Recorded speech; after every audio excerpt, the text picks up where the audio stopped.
अपने चंचल मन को एवं चंचल उपयोग को स्थिर करने के लिए जिनवाणी माता के माध्यम से अपनी वर्तमान ज्ञान की पर्याय में सम्यक वेद ज्ञान उत्पन्न करते हुए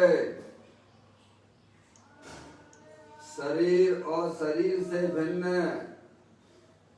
जितने भी चेतन अचेतन पदार्थ हैं उनका मुझ भगवान आत्मा से किसी भी प्रकार का कोई संबंध नहीं है। इस प्रकार समस्त पर पदार्थों में अपने संबंध की वृत्ति को छोड़ते हुए अंदर में जो अखंड ज्ञान ज्योति स्वरूप भगवान आत्मा है उसमें ही अपनी वर्तमान पर्याय का संबंध जोड़ते हुए मेरा ये भगवान आत्मा सदा काल शरीर आदि पर पदार्थों से भिन्न प्रकट अखंड ज्ञान ज्योति स्वरूप है। ऐसा अपने आप को जानो और ऐसा ही अनुभव करो कि वर्तमान में मेरा ये भगवान आत्मा शरीर आदि पर पदार्थों से भिन्न प्रकट अखंड ज्ञान ज्योति स्वरूप ही है।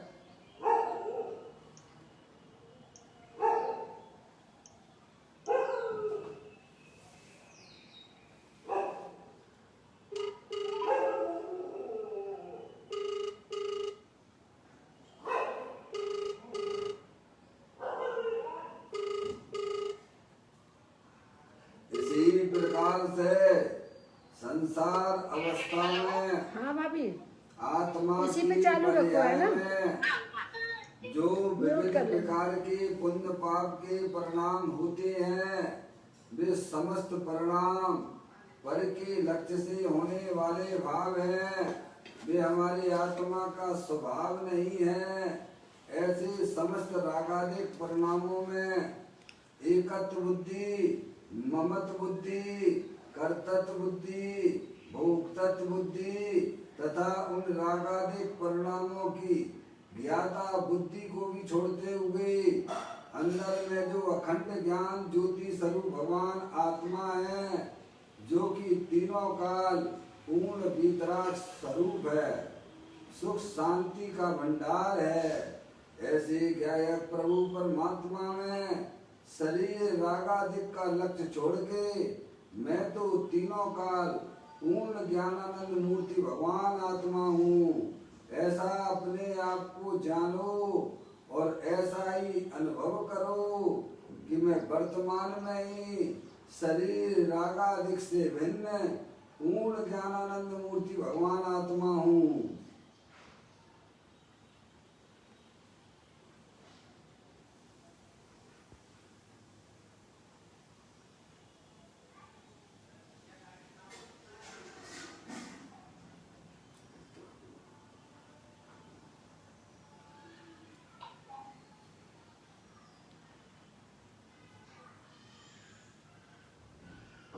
इसी प्रकार से संसार अवस्था में आत्मा की पर्याय में जो पर के लक्ष्य से होने वाला ज्ञान है वह परलक्षी ज्ञान भी हमारी आत्मा का स्वभाव नहीं है, वह तो इंद्रिय जनित ज्ञान है। इस प्रकार शरीर रागादिक परिणतियां और परलक्षी ज्ञान की पर्याय से भी भिन्न मैं तो एकमात्र अखंड ज्ञान ज्योति स्वरूप भगवान आत्मा हूँ। ऐसा अपने आप को जानो और ऐसा ही अनुभव करो कि वर्तमान में ही मेरा ये भगवान आत्मा शरीर रागादिक और खंड खंड ज्ञान की पर्याय से भी भिन्न एकमात्र अखंड ज्ञान ज्योति स्वरूप ही है।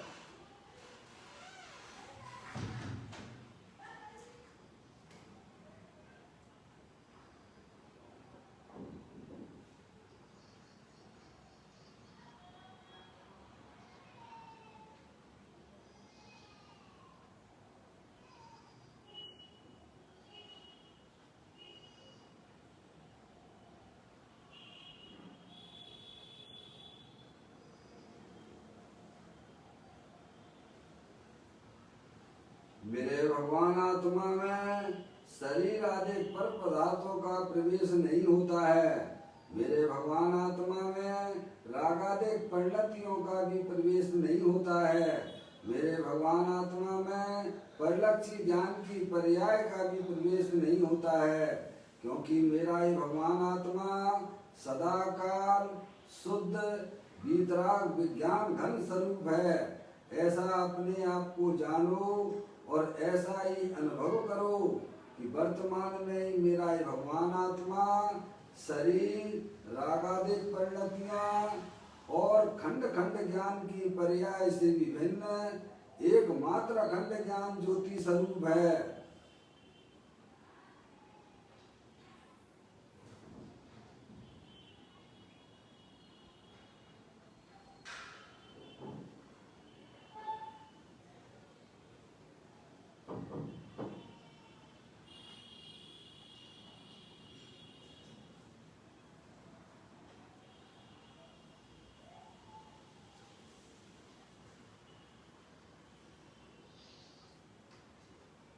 द्रव्य कर्म भाव कर्म नो कर्म रहित शुद्धात्म स्वरूपो हम। मेरा ये भगवान आत्मा वर्तमान में ही ज्ञान वर्णादि 8 कर्मों से रहित है। मेरा ये भगवान आत्मा शरीर आदि 9 कर्मों से भी रहित है। मेरा ये भगवान आत्मा मोह राग देश भाव कर्मों से भी रहित है। इस प्रकार द्रव्य कर्म भाव कर्म 9 कर्म रहित तीनों कर्मों रहित मैं तो एकमात्र परम पवित्र शुद्धात्मा हूँ। ऐसा अपने आप को जानो और ऐसा ही अनुभव करो कि मैं इस विश्व में एकमात्र परम पवित्र शुद्धात्मा ही हूँ।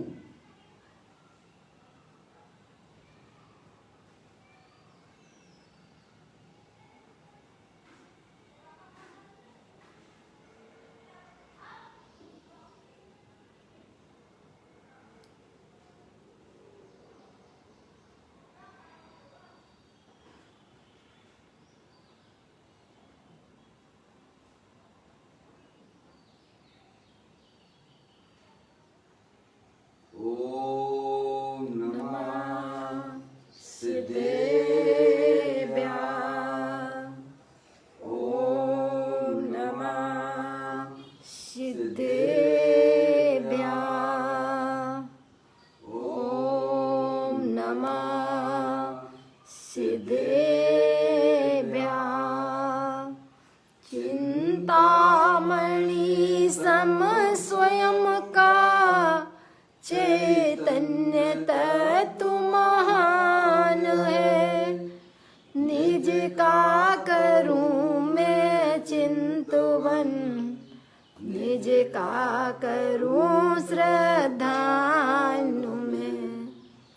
शोधा तुम्हारी देव है जो गुण अनंत निधान है। मैं स्वानुभव में देख लूं आत्मा स्वयं भगवान है। मैं स्वानुभव में देख लूं आत्मा स्वयं भगवान है।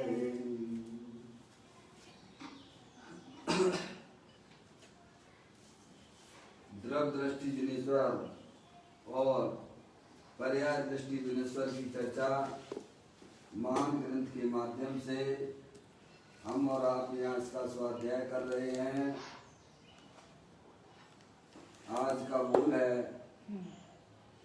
959 नंबर का बोल है 959, पेज नंबर 216 और 217 पर यह बोल आया है।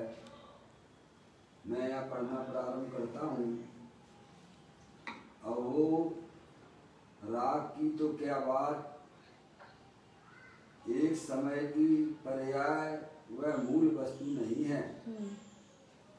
मूल वस्तु तो पर्याय के पीछे जो पूर्ण तत्व विद्यमान है वह है। पर्याय के पीछे पूरा बड़ा भगवान विद्यमान है। पर्याय का लक्ष्य छोड़कर भीतर प्रभु के दर्शन करे तब प्रभु होता है। बड़ी सुंदर चर्चा है। जिन्हें अपनी आत्मा की पर्याय में अर्यंत सिद्ध अवस्था प्रकट करनी है, जिन्हें 4 गति 84 लाख योनियों के जन्म मरण का अभाव करना हो, जिन्हें अपनी वर्तमान पर्याय में जो मूराग देश रूप परिणाम चल रहे हैं, दुख रूप चल रहे हैं, उनका अभाव करना हो, उन्हें सबसे पहले अपने आत्मा के स्वरूप को जानना चाहिए। चूंकि आप आत्मा हो, शरीर नहीं हो। शरीर तो जड़ है और अंदर जो जानने देखने वाली चैतन्य वस्तु वह अरूपी है, अमूर्तिक है। अपने ज्ञान आदि अनंत शक्तियों सहित तीनों काल विद्यमान वस्तु है, वह आत्मा है, वो आप हो। हमें यह बड़ी सुंदर चर्चा उस चैतन्य वस्तु की बताई जा रही है। किस प्रकार से हम अपने आत्मा का आनंद ले सकते हैं, हम अपने आत्मा का दर्शन कैसे कर सकते हैं, उसकी यहाँ पर विधि समझाई है। सही बात है। समझ में आया? जिन्हें अपना आत्मा का दर्शन करना हो, प्रत्येक आत्मा स्वभाव से ही सिद्ध परमात्मा जैसा है, अनंत शक्तियों के भंडार वाला है। समझ में आप? स्वभाव रूप से तो प्रत्येक आत्मा कारण परमात्मा रूप है, कारण परमात्मा रूप से विद्यमान है। समझ गए आप? उसी पर्याय में भगवान कैसे बनता है उसकी बात यहाँ चल रही है। तो कहते हैं राग की तो क्या बात, एक समय की पर्याय वह मूल वस्तु नहीं है। क्या हमारी आत्मा की पर्याय में जो मोराग देश के परिणाम होते हैं, जो कि दुख रूप है, आश्रम तत्व है, वह अज्ञानता से पैदा होता है, पर का लक्ष्य करने से पैदा होता है। तो कहते हैं वो तो बहुत दूर की बात है। क्या राग की क्या बात, एक समय की पर्याय वह मूल वस्तु नहीं।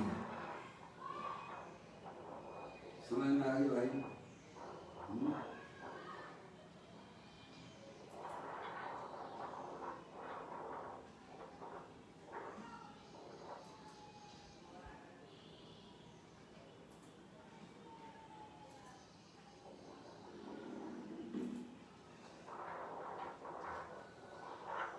थोड़ा डिस्टर्बेंस करते हो आप लोग, है ना?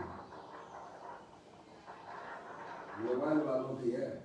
इन मोबाइल वालों से मेरा एक ही हाथ जोड़ के निवेदन है कि आप थोड़ा शिक्षित हो जाइए और आपको यहाँ पे जूम पे आना ही पड़ेगा, क्योंकि मोबाइल के सिस्टम में सब खत्म करने वाला हूँ। आप जितनी जल्दी शिक्षित हो जाएंगे वो आपके लिए भी अच्छी बात है और हमारे लिए भी अच्छी बात है ना?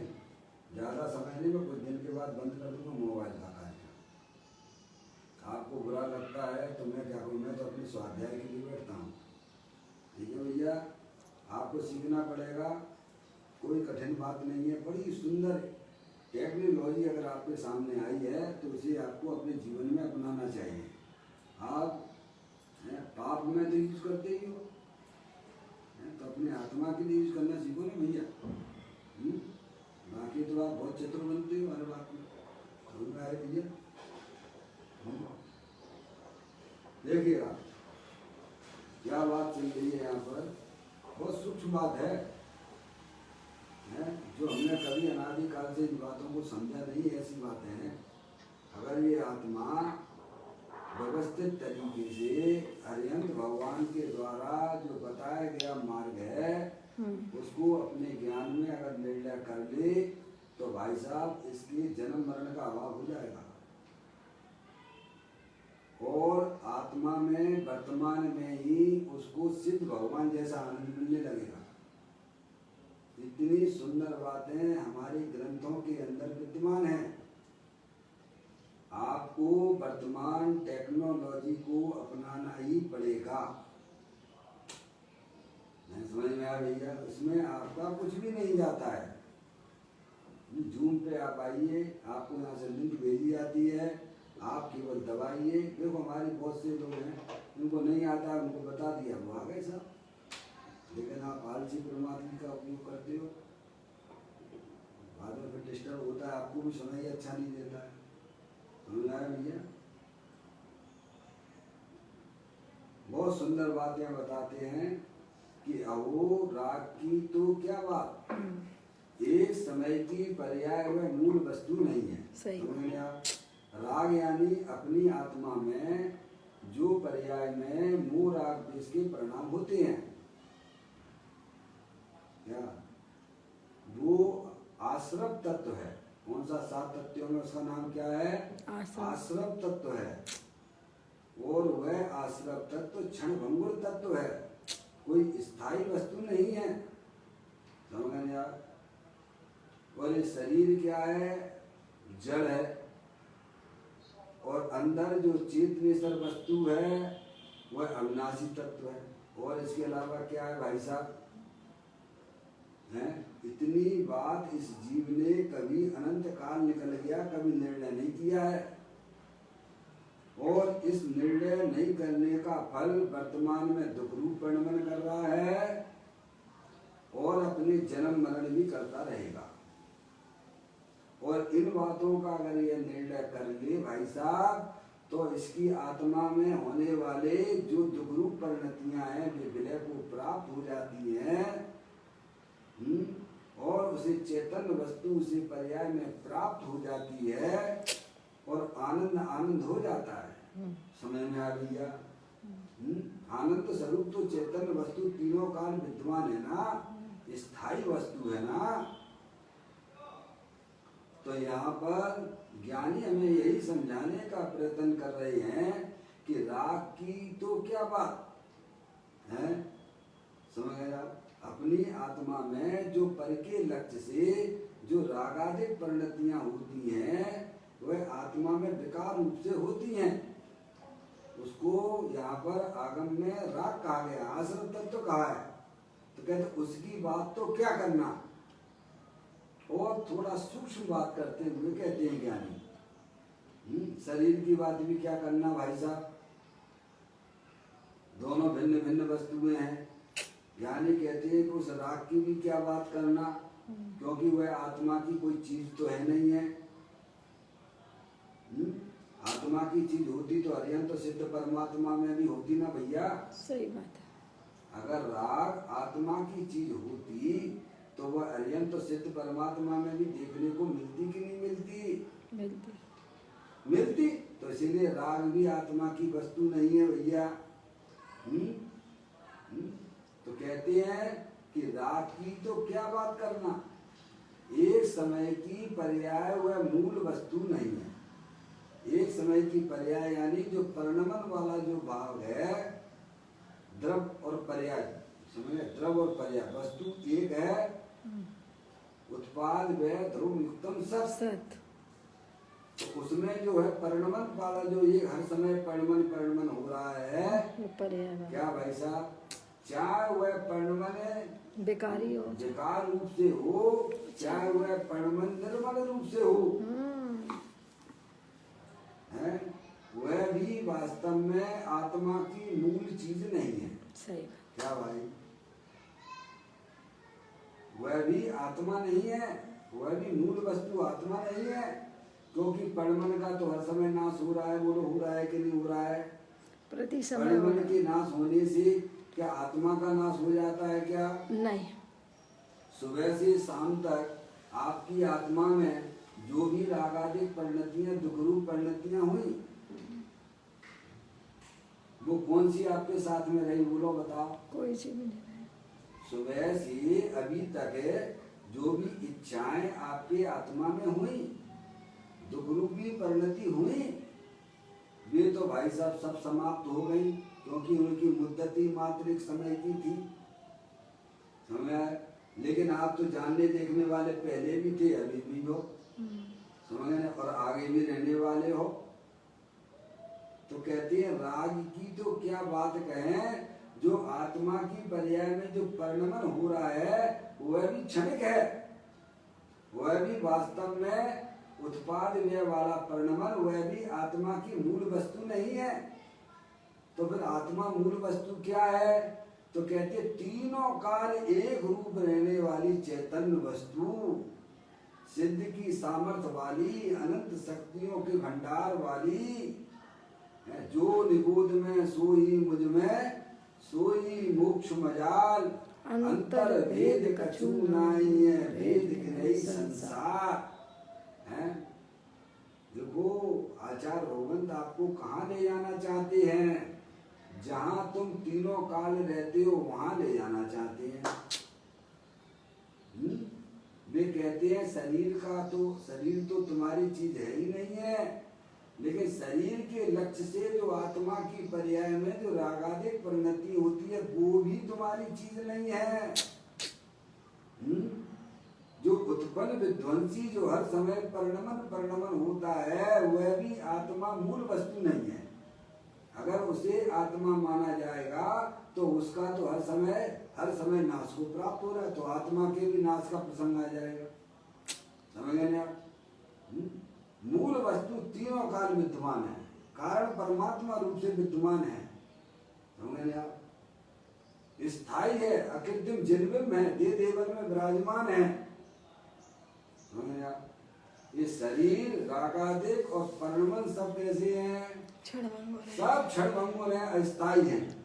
तो ज्ञानी कहते तो उनकी दृष्टि छोड़ दो। अनादि काल से तुम्हें संयोग, संयोगी भाव और पर्याय की दृष्टि है, इसीलिए तुम्हें अपना भगवान आत्मा के दर्शन नहीं होते हैं।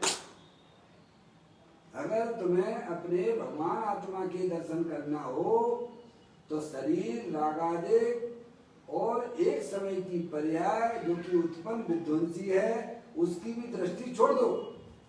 अंदर जो शाश्वत भगवान आत्मा है उसकी दृष्टि करने की बात की जा रही है। जीता जागता भगवान आत्मा, जलल ज्ञान ज्योति स्वरूप, अखंड ज्ञान ज्योति स्वरूप, जो न कभी उत्पन्न होता है न कभी नाश को प्राप्त होता है, ऐसी चैतन्य वस्तु की दृष्टि करो। है लौकिक में भी आप भाई साहब सुख कौन सा चाहते हो? स्थायी चाहते हो कि परमानेंट चाहते हो? स्थायी चाहते। नौकरी भी लोग कौन सी करना पसंद करते हैं भाई साहब? स्थायी चाहिए, जो हमेशा मेरे को जो है भाई साहब सुख देता रहे। तो ज्ञानी कहते हैं ना तुम्हारे पास में स्थायी चैतन्य वस्तु है ना, उसकी दृष्टि कर तो सब समझ गए? सिद्ध भगवान जैसी है, कारण परमात्मा वस्तु तीनों काल विद्यमान है, जो न उपजती है न नाश को प्राप्त होती है। इसीलिए आचार्य कुंकुम देव ने 6वें नंबर की गाथा में यही हमको समझाया, प्रमत्त अप्रमत्त नहीं, मैं तो एक ज्ञायक भाव हूँ। क्या मैं कौन हूँ? एक ज्ञायक भाव हूँ, अनंत शक्तियों से भरेलो भगवान आत्मा हूँ। शरीर के नाश होने पर मेरे अस्तित्व का नाश नहीं होता है, रागादिक परिणतियों का नाश होने पर भी मेरा नाश नहीं होता है, एक समय की पर्याय भी उत्पन्न विध्वंसी होने से उसका है भाई साहब वो मेरा वस्तु का नाश नहीं होता। ऐसी चैतन्य वस्तु शाश्वत अकृत्रिम जिनबिंब दे देवर में विराजमान है, पूर्ण आनंद स्वरूप है। ऐसे ज्ञायक प्रभु परमात्मा की दृष्टि करने से पर्याय में निराकुलता अतीन्द्रिय आनंद की प्राप्ति होती है, उसके दर्शन यहाँ करवाए जा रहे हैं। समझ जिसके कभी हमने कभी दर्शन ना किए, ऐसी चैतन्य वस्तु दे देवल में विराजमान है, उसकी बात चल रही है यहाँ पर।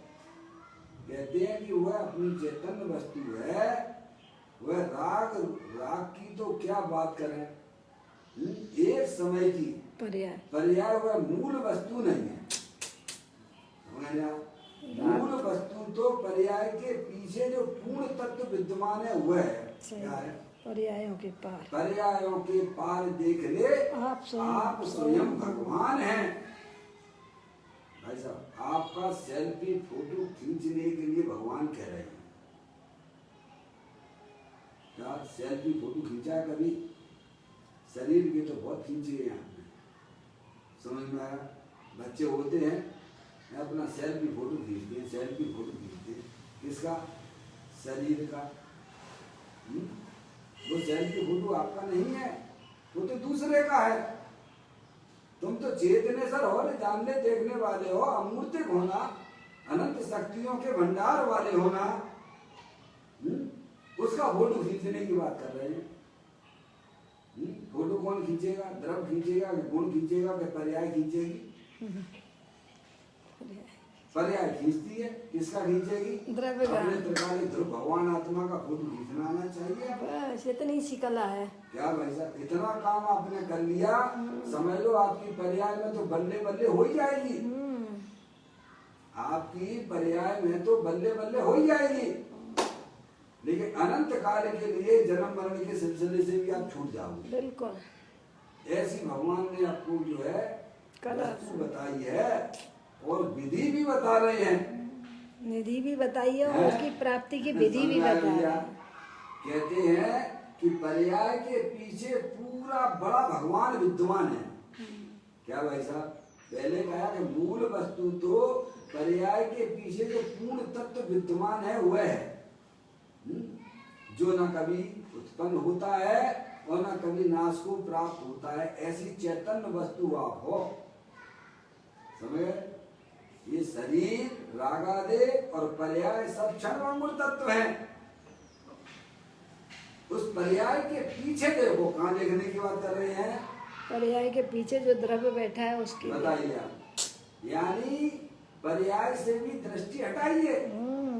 और हम तो 24 घंटा पर्याय के बारे में सोचते हैं, तो परद्रव्य के बारे में सोचा करते हैं, और थोड़ा धार्मिक ज्ञान हो गया तो पर्याय के बारे में। हमारे ऐसे परिणाम क्यों होते हैं? हमारे ऐसे परिणाम क्यों होते हैं? क्यों भाई? किसको देखते रहते हो? दृष्टि कहाँ लगी हुई है? आसमान जाति द्रव्य पर्याय पर लगी हुई है। पहले तो आसमान जाति द्रव्य पर्याय, और अंदर आए तो जो पर्याय हमारे ऐसे परिणाम क्यों होते हैं? हमारे ऐसे परिणाम क्यों होते हैं? अरे भाई साहब, ये परिणाम तो होके चले जाते हैं, और तू वैसे का वैसा है। पीछे देखो, वैसे के वैसे भगवान सुरक्षित जो दिखाना चाहते हैं उसकी तरफ ले जाइए। पर्याय को तो इग्नोर कीजिए। आप क्या करिए भाई साहब? इग्नोर करना आना चाहिए। अपने द्रव्य स्वभाव को आगे रखिए ज्ञान में। वो बिना रुचि के प्राप्त नहीं होता है। आत्मा की रुचि के बिना वह चैतन्य वस्तु आपको पर्याय में प्राप्त नहीं होगी। आपको अंदर में विश्वास होना चाहिए कि भाई साहब, अगर जगत में कोई सुख देने वाली चीज है तो अंदर अपना भगवान आत्मा, जो कि तीनों काल सुख स्वरूप है। समझे आप? हम सुखी होने के लिए 24 घंटा किधर भागा करते हैं? पंचेंद्रिय के विषयों का चक्कर लगाया करते हैं। जिसमें सुख की गंध भगवान कहते वहां तुम्हारा सुख नहीं है। सुख की गंध भी नहीं है। है भाई साहब, तुम्हारा सुख तो तुम्हारा आत्मा जो सुख स्वरूप है, तीनों काल विद्यमान है, अकृत्रिम जन्म में है। वही है भाई साहब, तुम अपनी पर्याय में निर्णय तो करो कि तुम्हें सुख शांति कौन देता है, कौन दे सकता है। यहाँ नहीं निर्णय करोगे तो भाई साहब कहाँ करोगे? बोलो। इतने बड़े मुश्किल से ये मनुष्य पर्याय मिली है भाई साहब। वस्तु स्वरूप का हमको कुछ भी पता नहीं है। बस भिन्न चावल चलाए तो हमने भी चावल चला रहे, भिन्न अष्टद्रव्य से पूजा करी तो हमने भी अष्टद्रव्य से पूजा की। कुछ पता नहीं। समझ में आया? भगवान ने दर्शन कर भाई साहब। तो हिंदू में पैदा हो जाओगे तो फिर हिंदू के गीत गाने लगोगे। मुसलमान में पैदा हो जाओ तो मुसलमानों की गीत गाने लगोगे। अभी इंडिया में हो तो ये भाई साहब भारत हमारा है, पाकिस्तान पाकिस्तान में पैदा हो जाओगे तो पाकिस्तान हमारा हो जाएगा, भारत दुश्मन हो जाए, यही करते रहोगे। यही कर रहा है प्राप्त है भाई करे। साहब। जैसी पर्याय में जाता वहीं पर हमें अपनी आत्मा का ज्ञान नहीं करना है, समझ में आए? आप अपने साथ में बहुत गंदा कार्य करते हैं, समझ में आप? अपने आत्मा का परिचय कराने वाले ग्रंथ आज हमारे पास में उपलब्ध हैं। बहुत गजब। भगवान जहाँ आपको ले जाना चाहते हैं कि पर्याय में सुख की प्राप्ति कैसे होती है और पर्याय में आत्मा परमात्मा कैसे हो जाता है, उसकी विधि बता रहे हैं। सही बात है, गजब है, गजब। अब इसमें आप अपना उपयोग नहीं लगाते हो भाई साहब, बहुत ही सरल है। भगवान के बताए हुए मार्ग को समझना भी सरल है और उसे अपने जीवन में उतारना भी सरल है, क्योंकि वह चैतन्य वस्तु तो तीनों काल विद्यमान है। आप स्वयं हो, कहीं से आपको कहीं से लाना नहीं है, पर निर्णय एक बार तो करना ही पड़ेगा। भगवान बिना निर्णय के तो ये भाई साहब ऐसे ही डूबता रहेगा हमारा आत्मा। कहते ना वो कहावत आती ना उद्धव से लेना ना माधव को देना। इतना सरल मार्ग है, ना कोई से सतगुर कछु कहे सहज का धंधा और वाद विवाद करे सो अंधा। बस सहज का धंधा है, कोई इस से बोल के माध्यम से यही बताने का प्रयत्न किया जा रहा है कि राग की तो क्या बात है भाई साहब, अपनी आत्मा में जो विकार आदि परिणतियां होती हैं उनकी तो हम क्या बात करें। यहाँ तो कहते हैं कि प्रति समय जो पर्याय में परिणमन चल रहा है वह परिणमन भी वास्तव में आत्मा नहीं है। कि क्या आत्मा तो तीनों काल रहने वाली चैतन्य वस्तु है, अनंत शक्तियों के भंडार वाली है। जीवत्व शक्ति, चित्त शक्ति, दृष्टि शक्ति, ज्ञान शक्ति, प्रबोध शक्ति, विभुत शक्ति, सर्वदर्शक शक्ति, सर्वगत शक्ति, ऐसी अनंतानंत शक्तियों का पिंड वह भगवान आत्मा वह मूल वस्तु है। मूल को छोड़े बिना भाई साहब अनादिकाल से हमने अपनी दृष्टि में मूल वस्तु को छोड़ दिया है, इसीलिए हमारे पर्याय में दुख की पर्याय चल रही, इसीलिए हमारे आत्मा का कल्याण भी नहीं हुआ, होगा भी नहीं। कितना भी भगवान की परमात्मा की भक्ति करो, पूजा करो, अनुव्रत करो, कितनी भी मालाएं जपो, लेकिन मूल वस्तु को समझे बिना, मूल वस्तु की दृष्टि किए बिना हमारी आत्मा का कभी भी कल्याण नहीं हो सकता है। क्या भाई साहब समझ में आया? मैं कौन हूँ? श्रीमद जी यही तो कहते हैं, मैं कौन हूँ, मेरा क्या स्वरूप है, मैं कौन हूँ, आया कहाँ से, और ये वर्तमान में ये दुख रूपी पर्याय, मैं कौन हूँ, आया कहाँ से और मेरा रूप क्या, संबंध दुख में कौन है, कौन है दुख में। अब इतना हमारे पास टाइम नहीं है, हम तो 24 घंटा हमारी दृष्टि में यही है कि जो है ना बच्चा हमारी बात नहीं मानता है इसीलिए मैं दुखी हूँ, क्या ये पत्नी हमारी एक नहीं सुनती है इसीलिए मैं दुखी हूँ। इसकी दृष्टि कहाँ पड़ी हुई है? पर पदार्थों पे पड़ी हुई है। भगवान कहते वे दुख के कारण नहीं है, वे दुख के कारण होते तो सभी के लिए ऐसा होता ना भैया, हैं? सही बात। और हमारी दृष्टि कहाँ पड़ी है? पर्याय 24 घंटा हम निमित्ताधीन दृष्टि वाले हैं, पर्याय पे ही दृष्टि बना, पर्याय दृष्टि है, सहयोग की दृष्टि है।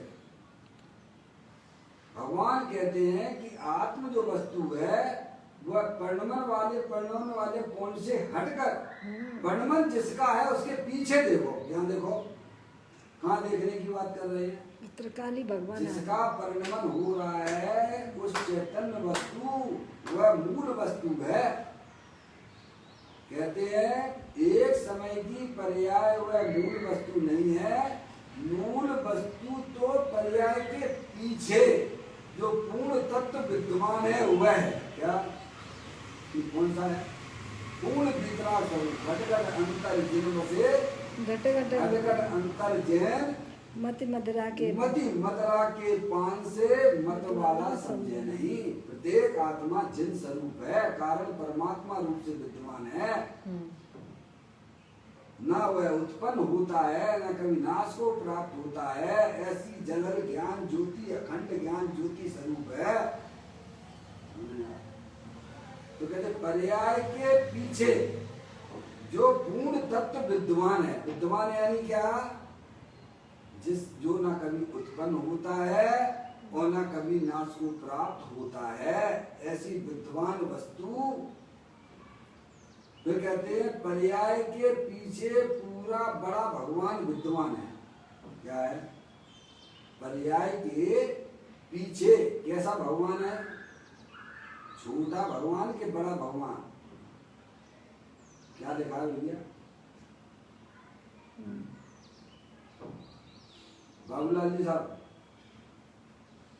क्या लिखा है? देखो क्या लिखा है। कहते पर्याय के पीछे पूरा बड़ा भगवान विद्यमान है, छोटा भगवान नहीं, पूरा बड़ा भगवान, बड़ा भगवान विद्यमान है। समझ में आया? ये अरिहंत तो सिद्ध रूपी पर्याय तो छोटे भगवान है। बड़ा भगवान क्यों? अरिहंत और सिद्ध परमात्मा रूपी जो पर्याय होने ना, वो तो छोटे भगवान है। और अपना आत्मा परम और अपना भगवान आत्मा जिसमें भगवान रूपी पर्याय हर समय निकलती रहती है, अनंत निकलती है, बड़ा भगवान है, भगवानों का जनक।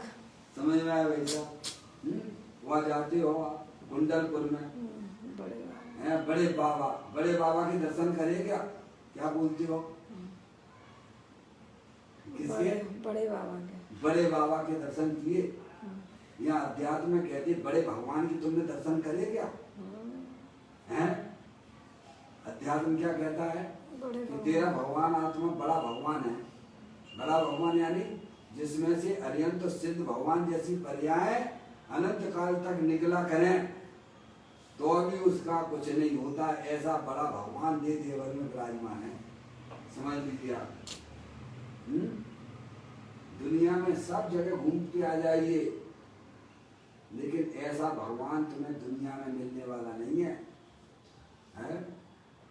तो कहते हैं कि पर्याय के पीछे पूरा का पूरा बड़ा भगवान विद्यमान है। निरंतर अरिहंत सिद्ध आचार्य उपाध्याय साधु, ये तो पर्याय है ना। आप बोलते ही हो ना पाठ में, पाठ में आप बोलते हो कि नहीं बोलते हो? कुंद शतक में बोलो, क्या बोलते हो? अरिहंत सिद्धाचार्य पाठक साधु है परमेष्टिपन, सब आत्मा की अवस्थाएं आत्मा ही है शरण। क्या बोलते हो? शरण को स्वयं को। अरिहंत सिद्ध आचार्य उपाध्याय साधु परमेष्टि, ये सब आत्मा की पर्याय हैं, निर्मल पर्याय हैं। और उसका जनक कौन है? परम पिता कौन है? निर्मलानंद अपना भगवान आत्मा है, जो कि देवल में विराजमान है। उसकी दृष्टि मात्र से तो भाई साहब सम्यक दर्शन हो जाता है। और अंतर मूर्त में अगर जो है भाई साहब उसमें पर्याय भ्रमण कर गई तो अरिहंत सिद्ध जैसी पर्याय प्रकट हो जाती है। भगवान समझ लेना, ऐसा देवल में भगवान आत्मा बैठा हुआ है। कभी हमने उसका परिचय ना किया। तो कहते हैं कि पर्याय के पीछे पूरा बड़ा भगवान विद्यमान है। क्या समझ? भगवान रूपी पर सिद्ध है। सर्वज्ञ शक्ति है कि नहीं आत्मा में? कौन सी शक्ति है? सर्वज्ञ शक्ति है, प्रभुत्व शक्ति है, सर्वदर्शक शक्ति है, प्रभुत्व शक्ति। बोलो प्रभुत्व शक्ति किसे कहती है? 7वें नंबर की है। 47 शक्तियों में प्रभुत्व नाम की शक्ति है। बोलो किसे कहती है? जिसका प्रताप न होए खंडित, अजब प्रभु या इस जीव की आत्मा में कैसी शक्ति है?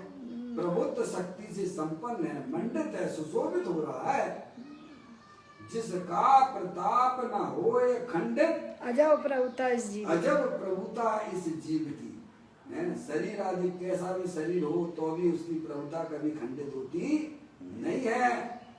पर्याय में कैसे भी रागादिक परिणतियां चलती हो तब भी उसकी प्रभुता कभी खंडित होती नहीं है। समझने आप? अरे पर्याय में कैसे भी निर्मल परिणाम चलते हो तो भी उसकी प्रभुता कभी खंडित होती नहीं है। ऐसा पर्यायों से पार भगवान आत्मा, परम परमेश्वर, परम पिता, अखंड ज्ञान ज्योति स्वरूप देव देवन में विराजमान है। भैया उसके दर्शन की बात करते हैं, जिसमें अनंत काल तक है, सर्वज्ञ पर्याय जैसी पर्याय अनंत काल तक निकलती रहे तो भी उसका कुछ भी नहीं होता, जो कि दो है वस्तु विद्वान है। यार भाई सुमन यही तो कहते थे, मैं वह वज्र की चट्टान, मैं वह वज्र की चट्टान हूँ जिसके केवल ज्ञान की पर्याय भी चूम चूम कर चली जाती है। अनंत काल हो गया, मैं कभी भी अपने स्थान से टिकता नहीं, हिलता नहीं, हाँ चिढ़ता नहीं। कैसा भी है, कैसा भी शरीर का परिणमन हो, राग का परिणमन हो, पर्याय में परिणमन हो, है भाई साहब, ऐसा भगवान आत्मा जीता जागता है, अनंत शक्तियों के भंडार वाला। जैसे शक्कर मिठास से भरपूर होती है, ऐसे ही अपना चेतनेश्वर भगवान आत्मा ज्ञानानंद मूर्ति है, सुख स्वरूप है।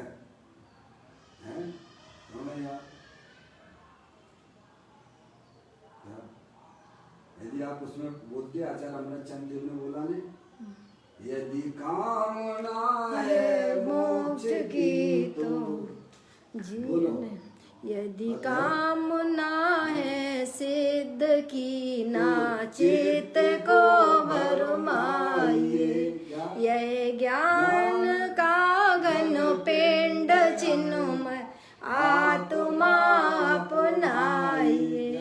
यदि कामना हो सिद्ध की ना चित्त को भरमाइए, यह ज्ञान का घन पिंड चिन्मय आत्मा इसे ही अपनाइए। है साध साधक साधक भाव से इस एक को ही ध्याइए, तो आप भी पर्याय में परमात्मा बन जाइए। बोलिए भाई साहब। आचार्य अमृत चंद देव ने समय साथ ही मिलेगा, इच्छा है तो मैं पर्याय में भगवान बनने की पहले तो ये बताओ। क्यों भाई, अब इच्छा नहीं है तो तुम्हें कैसे बताओ? इच्छा तो है, पर इच्छा काहे की है? अनुकूलता की इच्छा है, सो बाह में लगा रहता है। भगवान मुक्ति की इच्छा करता ही नहीं, करे तो फिर वो अपने कामना है सिद्ध की न चित्त को भरमाइए, यह ज्ञान का घन पिंड भगवान आत्मा इसे ही अपनाइए। है साध साधक भाव से इस एक को ही ध्याइए, तो आप भी पर्याय में परमात्मा बन जाइए। भाई साहब सीधी विधि बता रही है, और विधि बता रही है, निधि भाई साहब करना नहीं चाह रहा। तैयार हो जाइए कि यह भव के अभाव केवल अपने आत्मा के ज्ञान और श्रद्धान के लिए होना चाहिए। क्या वह सुख सदाई त्याज पश्चात जिसके दुख भरा है। तो कहते हैं कि वह जो मूल वस्तु है, वह मूल वस्तु पर्याय के पीछे पूरा बड़ा भगवान विद्वान है। देखो कितनी पर्याय हमारी आत्मा में से आपकी निकल गई, बोलो अभी आधा पौन घंटे में कितनी पर्याय चली गई भाई साहब। लेकिन आप तो टंको तीन की भांति तीनों काल विद्वान हो। अब क्योंकि जिसको द्रव्य की दृष्टि नहीं है, द्रव्य का ज्ञान नहीं है, तो वो कहेगा भाई साहब कौन सी पर्याय निकल गई। क्या कहा, समझ अब शरीर में ही अपनापन बैठाले हुए है, उसे कहाँ ये भगवान की बातें समझ में आई। जैसे ज्ञान है उसे भगवान के बताए हुए मार्ग में आनंद ही आनंद आता है। सही बात है, आनंद का मार्ग ही है। उसे बेकार की बातों में चर्चा में आनंद नहीं आता है। कहते पर्याय के पीछे पूरा बड़ा भगवान विद्वान है। पर्याय का लक्ष्य छोड़कर भीतर प्रभु के दर्शन करे तब प्रभु होता है। क्या क्या करे? भीतर प्रभु के दर्शन आगे कर। उन्होंने क्या कहा कि पर्याय का लक्ष्य छोड़कर भीतर हैं, पर्याय जो उत्पन्न विध्वंसी है, हर समय नाश हो रही है, यानी पर पदार्थों की दृष्टि छोड़ दो भाई साहब, हैं एक समय की पर्याय की भी दृष्टि। सच्चा ज्ञान करो। राग आदि परिणतियां भी सब क्षण तत्व हैं, उत्पन्न विध्वंसी हैं, समझ रहे आप? उनका भी लक्ष्य छोड़ दीजिए, उनकी तरफ भी देखना बंद कर दीजिए, हैं, और जो है पर्याय मात्र की तरफ देखना बंद कर दीजिए। आप उसके पीछे देखिएगा जो स्थिर वस्तु है, जो ना ज्ञान ज्ञान ज्ञान ज्ञान ज्ञान ज्ञान ज्ञान ज्ञान ज्ञान का भंडार है। ये ज्ञान किसमें से आ रहा, बोलो आप ही बता दीजिए, मैं आपसे पूछ रहा हूँ। ज्ञान एक में ही से आ रहा है। ये हर समय जो जानने वाली जो पर्याय हर समय नई नई उत्पन्न हो रही है, ये किसमें से आ रही है? ज्ञान के भंडार में से। ये शरीर में से आ रही है। यहाँ चित्र में हमने आपको यही यहाँ बताने का प्रयत्न किया है कि ये जो है, ये जो व्हाइट कलर जो दिख रहा है ना, ये व्हाइट कलर जो दिख रहा है, शरीर के बाहर जो व्हाइट कलर की किरणें दिख रही हैं, ये शुद्ध ज्ञान की पर्याय हैं, ये व्हाइट कलर की। और ये जो बनाया गया चित्र है, इस चित्र में ये ऑरेंज कलर है, और ये ब्लैक कलर है, और ये ब्लू कलर है, और ये अंदर बैठा हुआ शुद्धात्म वस्तु जो कि आप और वो मैं हूँ, व्हाइट निर्मला। सबसे बड़ा भगवान है, सबसे बड़ा भगवान है, इससे बड़ा निर्मला नहीं मिलेगा आपको। ये भगवान को जान गए तो तो पर्याय में परमात्मा तो सब प्रकट हो जाए। ये फोटो ये लगा है ना, ये फोटो ऐसे ही नहीं लगा है, ये अपने आत्मा के बताने वाला फोटो है। ये जो किरणें दिख रही हैं, ये किरणें जो दिख रही हैं व्हाइट कलर की, ये शुद्ध ज्ञान है। सही बात है। क्या? मुझे कहाँ से और ये ऑरेंज कलर जो दिख रहा है, ये शरीर है, जो हमारा परिवार दिखता है। नौ कर्म, जिसे शास्त्रीय भाषा में 9 कर्म कहते हैं। और थोड़े से अंदर जाएंगे तो ये 8 कर्म है, जो अनादि काल से 8 कर्मों का संयोग हमारे आत्मा के साथ में है। ये 8 कर्म है। और थोड़े से अंदर देखिए, ये रागादिक परिणतियां, जो राग देश, राग की तो बात छोड़ दीजिए, क्या समझ रहे आप? तो कहते हैं उस राग की बात छोड़ दीजिए। तो ये ब्लू कलर का जो दिखाया गया है, हमने इसमें जो है 4 प्रकार के आपको परिणामों को दिखाने की बात की है। अनंतान बंदी कसाय के अभाव पूर्वक परिणामों की क्या स्थिति बनती है? अनंतान बंदी कसाय परिणाम दिखाई, अप्रत्याख्यान संबंधी कसाय दिखाई, प्रत्याख्यान संबंधी कसाय दिखाई, और संजुलन कसाय रूपी 4 प्रकार के परिणामों को इस चित्र में दिखाने का प्रयत्न किया गया है। आप ये मत समझिए कुछ सामान्य बात है। और गजब बात तो ये है, जिसे समझना हो भाई साहब, यहाँ चित्र से समझ के भी अपना कल्याण कर बिल्कुल सकता है। ये देखो 9 कर्म और द्रव्य कर्म और भाव कर्म बिल्कुल शुद्धात्मा से कैसे अलग पड़े हुए हैं, कितनी दूर है। जो किरणें जो निकल रही है व्हाइट कलर की, ये व्हाइट कलर की किरणें जो निकल रही है, ये किसमें से? ऑरेंज में से आ रही है, कि ब्लैक में से आ रही है, कि ब्लू में से आ रही है, कि व्हाइट में से आती है? शुद्धात्मा में से आ रही है। 8 साल का बालक हो, बालिका हो, वो भी समझ जाए भाई साहब, वह जीव भी सम्यक दर्शन प्राप्त कर लेता। इतना कठिन नहीं है जितना कठिन हम समझे बैठे हुए हैं। भगवान यही तो कह रहे हैं कि जो ज्ञान का जो परिणमन चल रहा है, जो हर समय ज्ञान ये आ कहाँ से रहा है, मुझे ये बताइए आप, कि शरीर में से आता है। 8 कर्म देवी जड़ है, रागादिक परिणति देवी ज्ञान से रहित है, जड़ है। जो शुद्धात्म वस्तु है, जो ज्ञान का भंडार है, उसमें से आ रहा है। किसमें से आ रहा? ज्ञान से अपनी चैतन्य वस्तु को पकड़ लो। ज्ञान से ज्ञान में ज्ञान ही हो, कल्पना का एकदम विलय हो, भ्रांति का नाश हो, शांति का वास हो, ब्रह्म प्यारे तेरी भक्ति में चढ़ जाए सारे, मेरे शाश्वत शरण सत तारण तरण ब्रह्म प्यारे। भक्ति में चढ़ जाए सारे। अंतर्मुखी होकर ज्ञानी अपने आत्मा की भक्ति करते हैं और वही वास्तव में परमात्मा अनंत परमात्मा की भक्ति है, क्योंकि आत्मा स्वभाव से ही बीतरागी प्रभु है, आनंद स्वरूप है, सुख शांति का भंडार वाला है। ऐसी भक्ति जीव ने कभी अनंत काल हो गया ना की। सोचो विचारो कि ज्ञान का जो हर समय जो परिणमन हो रहा है, ये ज्ञान के समय से आ रहा है। मैं आपसे पूछता हूँ, आपके कमरे में जो लाइट का प्रकाश आ रहा है वो किस में से आ रहा है? कि दीवार में से आ रहा है कि पड़ोसी के घर में से आता है? पावर हाउस से भाई में से आ रहा भैया, पावर हाउस है? उसको समझते, आपको समझ में आ जाता है कि power house electric power house में आता है, तो यहाँ भूल क्यों करते हो? ज्ञान का जो परिणमन चल रहा है वो किस में से आता है? क्या शरीर में से आ रहा है कि 8 कर्म जो जड़ रूप से है उनमें से आता है, कि जो इच्छाएं विविध प्रकार की हो रही है कि उसमें से आता है? ज्ञानी कहते हो ज्ञान का भंडार अंदर ही भरा पड़ा हुआ है, और कब से वो प्रकाश आ रहा है? अनादिकाल से आ रहा है, अनंत काल। कब तक चलता रहेगा? अनंत काल तक। बोलिए भाई साहब, कभी इसका नहीं होने वाला है। ऐसा भगवान आत्मा, बड़ा भगवान आत्मा बैठा हुआ है, चेतन बड़ा भगवान, बड़ा भगवान, सबसे बड़ा भगवान है। इससे जो भगवान आपको दुनिया में जो अनंत सिद्ध होगा उनसे भी बड़ा मंदिर में भी नहीं है और सम्मेद शिखर जी पे भी नहीं है। समझ में आया भैया? अंदर में ही बैठा हुआ है इतना। ऐसे भगवान को कभी इसने पहचाना नहीं, परिचय नहीं किया। 24 घंटा खाओ पियो बस, फिर जो है कैसे फिर अपने फिर समझ। अरे भाई, ये त्रियंश जैसा जीवन ना जियो। ये त्रियंश गति के संस्कार हैं, खाए पिए सो गए, क्या है? त्रियंश गति के जीव है, बस यही कर रहे, खाए पिए सो जाते हैं।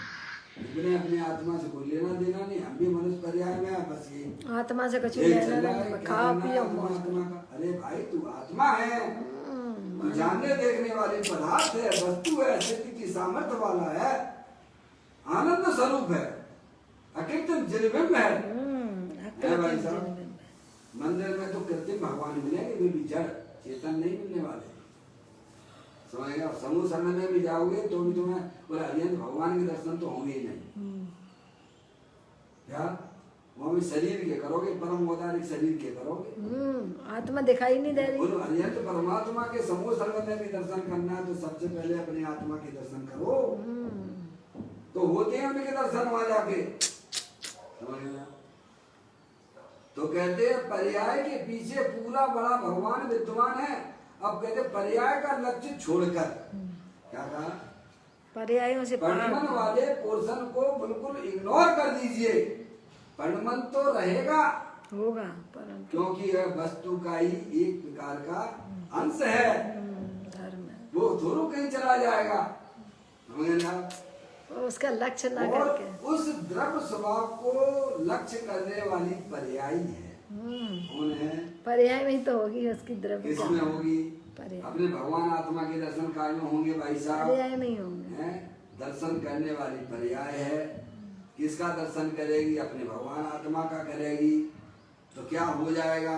अरे क्या नहीं हो जाएगा, तेरी पर्याय में बल्ले बल्ले हो जाएगा, आनंद की धाराएं प्रारंभ हो जाएंगी। हैं? जो तुम बाहर ढूंढते थे वो तुम्हें अपने अंदर ही मिल गया। और क्या चाहिए तुमको? कहते हैं पर्याय का लक्ष्य छोड़कर हम तो 24 घंटा किन किन को याद करते हैं? बोलो, अपना जीवन मनुष्य पर्याय का किन किन को याद करके बर्बाद कर रहे हो? बोलो, अपने ज्ञान में किन किन लोगों को बसाकर बैठे हो? जो तुमसे तुम्हारा किसी प्रकार का कोई संबंध नहीं है, नाता नहीं है, उन्हें याद कर करके अपना वर्तमान बिगाड़ रहे हो। वो तो संसार का कारण है। उस पर्याय में तो अपना तकालिक ध्रुव भगवान आत्मा होना चाहिए था। है भाई साहब, इतनी वजनदार वस्तु आपके पास में विद्यमान है, पर बिना परिचय के हम भाई साहब उसकी दृष्टि नहीं कर पा रहे हैं। तो करो ना परिचय, भगवान यही तो करवाने की, यही तो बता रहे हैं, आपको विधि बता रहे हैं ना। कहते हैं कि पर्याय वाले पोर्शन के पीछे देखिए आप, पर्याय का लक्ष्य छोड़ दीजिए। पहले तो परद्रव्यों का लक्ष्य, पर्याय का लक्ष्य, और फिर कहते हैं पर्याय का लक्ष्य छोड़कर भीतर प्रभु के दर्शन करें। कैसे भगवान के दर्शन करते हो बोलो? देखो हमारे यहाँ पे इंदौर में एक समूह शरण का मंदिर है, पलासिया पे समूह शरण का मंदिर है। उसमें नंदीश्वर की वहाँ रचना है कि नहीं है? हाँ, है। और बाहर मानस्तंभ और बाहर मानस्तंभ है, शांतिनाथ भगवान विराजमान, शांतिनाथ भगवान उस पर विराजमान है, चतुर्मुखी, समझ गए आप? मानस्तंभ पे तो उसका जो है नंदीश्वर दीप की जो रचना है उसका एक दरवाजा जो है उधर मानस्तंभ की तरफ खुलता है, ठीक है, और एक दरवाजा उसका अंदर की तरफ से भी है। आप जो नंदीश्वर के दर्शन करने के लिए जब जो है मानस्तंभ के दरवाजे से जाते हो है, तो आप जब देखोगे, जैसे ही आप जाओगे तो आप दूर से जब देखते हो तो वो जो मानस्तंभ के भगवान शांतिनाथ दिखाई देते हैं। गए थे काय के लिए? नंदीश्वर के भगवान के दीप में जो भगवान विराजमान है उनके दर्शन करने के लिए गए थे आप, लेकिन आप कर रहे थे दूर से, क्योंकि वहाँ पर जो है पूरी कांच की रचना है, पूरे चारों तरफ क्या है? कांच लगा हुआ है। तो आप दरवाजे से, मानस्तंभ वाले दरवाजे से जैसे ही घुसते हो और आपकी नजर भी नंदीश्वर की तरफ है, लेकिन आपको नंदीश्वर में बैठे हुए भगवान के दर्शन तो नहीं होते हैं, बाहर वाले जो शांतिनाथ भगवान जो मानस्तंभ पे विराजमान है उनके दर्शन होते हैं। ऐसा क्यों हो रहा है भाई बाबूलाल जी? ऐसा क्यों हो रहा है? क्योंकि अपन क्या कर रहे हैं? दूर से कर रहे हैं ना। आप जब तक दूर से करोगे तब तक बाहर के भगवान दिखते हैं, नजदीक से देखोगे, जैसे ही नजदीक में जाओगे तो भीतर के भगवान के दर्शन स्पष्ट दिखते हैं, और बाहर के दर्शन फिर होते ही नहीं। क्या जितने जितने जितने जितने आप नंदीश्वर के दीप में भगवान विराजमान है उनके जितने नजदीक में जाते हो वो कांच पे ऐसे लगा के देखोगे तो आपको अंदर के भगवान के दर्शन हो जाते हैं। बाहर जो हो रहे थे वे थे कहाँ उसमें?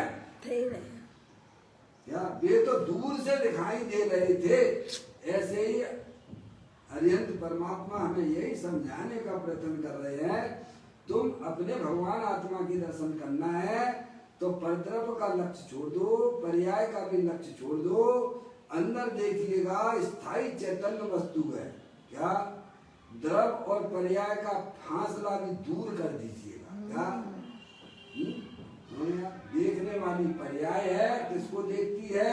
त्रिकाली द्रव, अपने त्रिकालिक ध्रुव भगवान आत्मा, जहाँ द्रव और पर्याय के भेद भी विनय को प्राप्त हो जाते हैं, वहां पे अंदर में बैठे हुए भगवान आत्मा के दर्शन हो जाते हैं। ये बता रहे हूँ कि पर्याय का लक्ष्य छोड़कर भीतर प्रभु के दर्शन करे।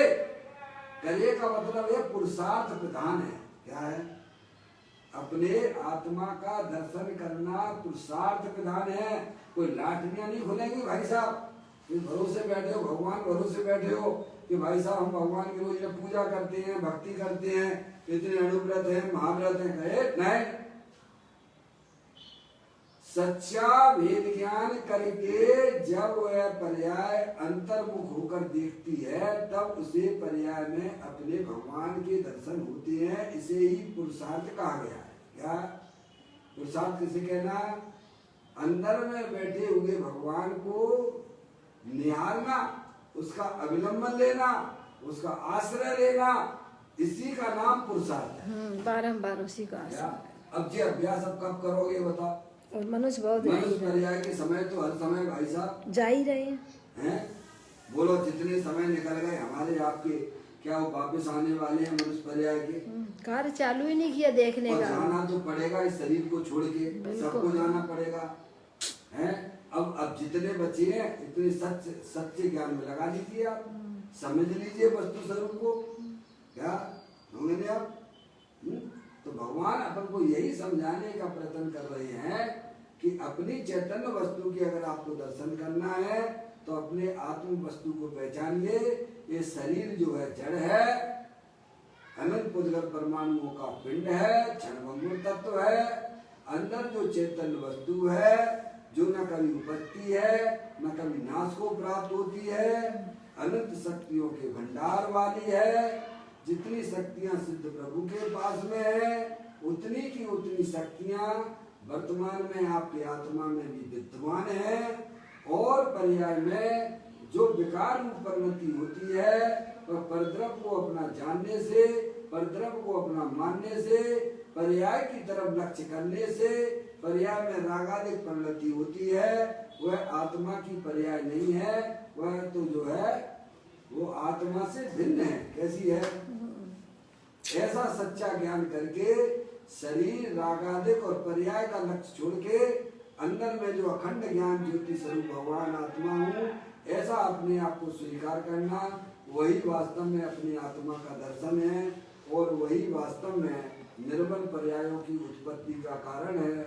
और वही वास्तव में हमारी पर्याय में मोक्ष रूपी पर्याय को लाने वाली है।